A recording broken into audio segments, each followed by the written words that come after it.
Hi, welcome back to Double Vision. My name's Jenna Wendlick. And I'm Michael Lewis. And we have a few segments for you guys today. But first, we're going to jump to Zane Ortega with some school updates. Good morning, Boilers. How's it going? I'm Zane Ortega, and thank you for joining us on this episode of Double Vision. In general news today, our freshman class will be selling nothing but cakes for their first fundraiser of the year.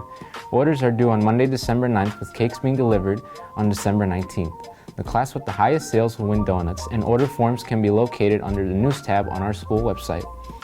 The NHS food drive took place this week with many students taking the time to donate canned goods to their second-hour classes. At the end of the day today, winners will be announced. In addition to this, our class of 2022 has organized a shoe drive. If you have any new or gently used shoes laying around, please take the time to donate them to the boiler room in a large box, or to Ms. Kubicki in room E207, or Ms. Blake in the main office.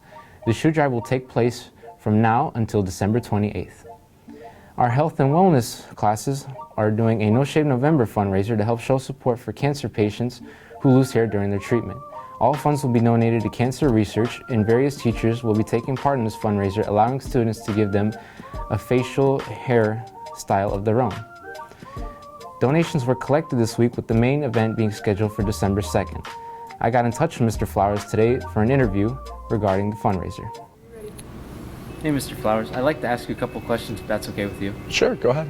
What prompted you to begin the No Shave November fundraiser?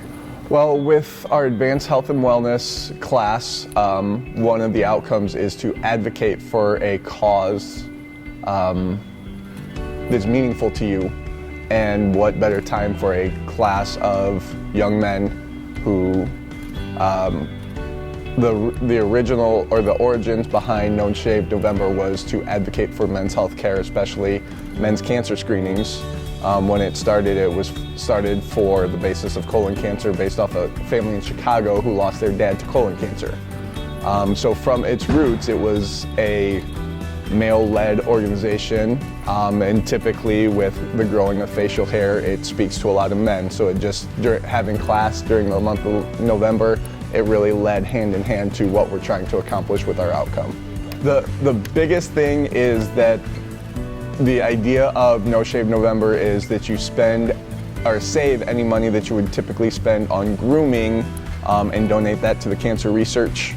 So that kind of led me to think of what are some other creative and fun ways that we could collect money, fundraise money, and that we could donate for the cancer research.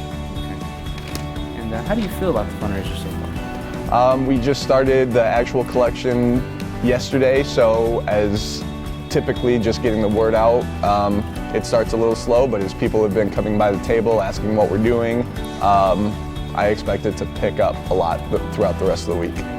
Are you ready for the main event?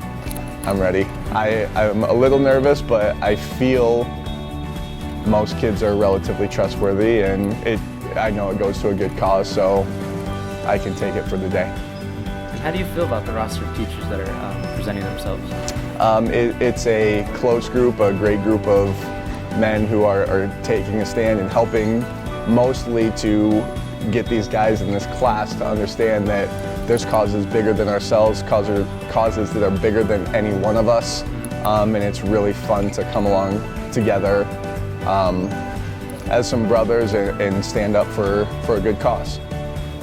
Very great, generous cause. Thank you. How did you go about planning this fundraiser? I came up with the original idea. I did a little bit of research into No Shave November. I presented it to my classes and put them in charge, because it's their responsibility. So everything you see, all the announcements that you've heard, has all been led by the classes. So you basically started planning and then everything got rolling from there? That's right. Awesome. And is there a specific message that goes along with this fundraiser at all? So No Shave November starts with the celebration of the ability to grow hair in support of those who typically lose their hair during cancer treatment. Kind of the opposite effect. You've seen plenty of people who shave their heads in support of a family or friend who is going through cancer treatment to help them feel more comfortable. This family thought just in the opposite of just celebrate what we're able to do in support, and then again use it as a chance to donate some funds back towards the research. Awesome. And can you please give us some basic details regarding the fundraiser? So we're collecting in the main lobby all week during lunch hours. There you can buy as many raffle tickets as you want. You put whatever raffle ticket in that teacher's container, the teacher that you would want to shave on December 2nd, and during Boiler Block when we come back on Monday, we will have the main event. So after all sales are over this Friday, we will draw the tickets and we'll email those winners too to let them know to be prepared to come during Boiler Block. There are some specific rules on the actual shaving event. There is clippers only, there are no razors or scissors, and we'll go over the rest of the details with those winners. Awesome. Can't wait to see what's in store for us. Yeah. Thank you very much, Mr. Flowers. Thanks, Zane. Appreciate it. Yeah. Thank you, Zane, for giving us the updates around the school. Next, we have a segment from Sydney and Abby about some tips and tricks for Black Friday shopping.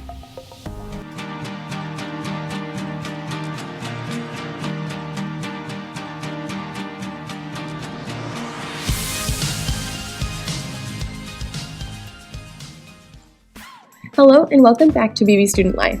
Black Friday is coming up and we are here to help you prepare. Black Friday is the day after Thanksgiving when stores have major sales.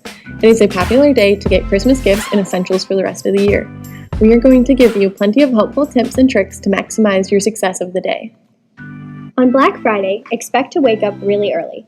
Stores, such as Target, open as early as 7 a.m. We recommend you get there early enough to beat the lines. This is crucial if you're planning on going after major items, such as Apple products or TVs. Expect the longest lines at the most popular stores, such as Target, Walmart, and Best Buy. Another idea is to scout out the most wanted items the night before. Find the biggest deals and the best prices by comparing between different stores. Come up with a game plan of the stores you want to hit first with the biggest deals. Most stores have already released their Black Friday ads, so it's easy to find the sales. Moving quickly through stores is important, and after a day full of shopping, you will be exhausted from all the power walking and waiting in lines. While waiting in line before paying, check online for extra coupons and deals. Also, make sure you find the register with the shortest lines. They might be hidden by the crowd sometimes. When I go shopping on Black Friday, I bring a bag full of snacks. Because the malls are so packed, waiting in a food line can take forever. It is also very easy to get hangry when you have a long day. Bringing snacks is in the best interest of everyone. Also, don't forget a bottle of water so you don't have to pay a couple of dollars at the mall to get one. Be sure to wear comfortable shoes. Blisters or sore feet are the last things you would want to happen. Another important factor to consider is budgeting. Don't spend all of your money at one store. Don't bring more money than you want to spend. Most importantly, don't forget to have fun while shopping. Bring along family or friends to make the most out of the day. Have a safe and happy Thanksgiving break. Thank you for listening. Thank you, Sydney and Abby, for those tips and tricks for Black Friday shopping. We hope you enjoyed this episode, and we'll see you next time on Double Vision.